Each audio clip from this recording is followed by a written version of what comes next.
is a critical stage in the life of children because it's that period when they transit from childhood to adulthood. And this period can be very, very challenging for children.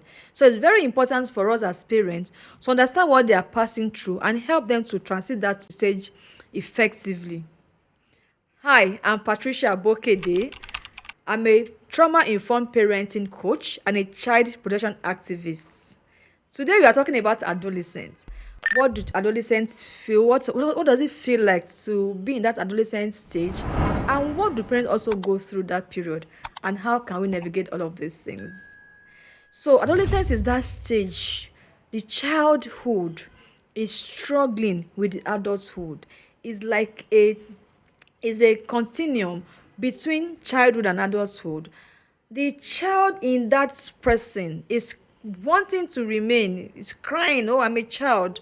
And the adult in that person, the adult he or she is becoming is saying, you are no more a child, you are now becoming an adult. So there's this turbulent experience children or young people feel during this period. So what are the possible changes that we experience or we see in the life of adults?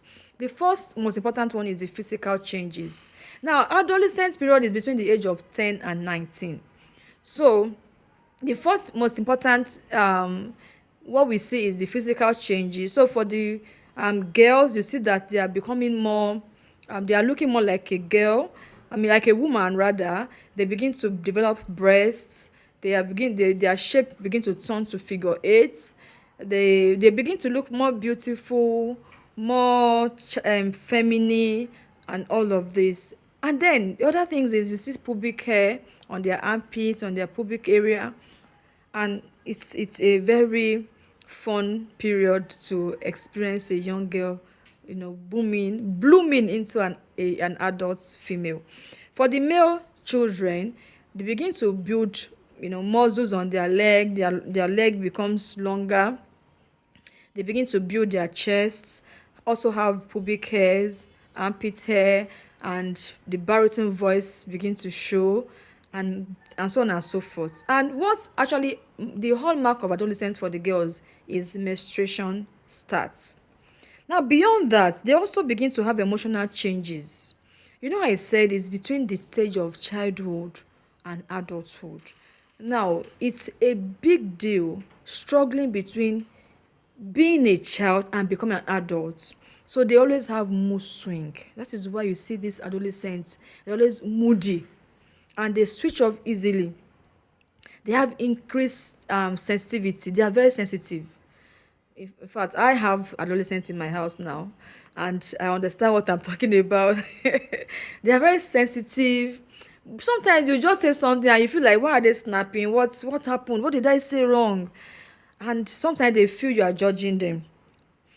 This another very important thing that also happened during adolescence is cognitive development. They begin to think like adults. Some of them will say, I'm no longer a child though. Mommy, tell me this, or are you hiding something like this from me? They want to know more. They want to involve themselves in adult talk and all of these things. Okay, they also begin to question critical questions, ask questions that initially what doesn't matter to them. They begin to analyze things. In fact, they begin to engage you in more developed conversations, and it's a beautiful thing. Begin to see your baby girl or boy analyzing information with you, and you be like, wow, this is awesome. So I love that period, even though it's a very challenging period for both the parents and the children. Then the social development, they have there is this strong influence of their peers on them. In fact, many of them prefer to communicate with their peers than communicate with their parents, most especially if there is no much room for communication at home. And then they begin to experiment on relationship.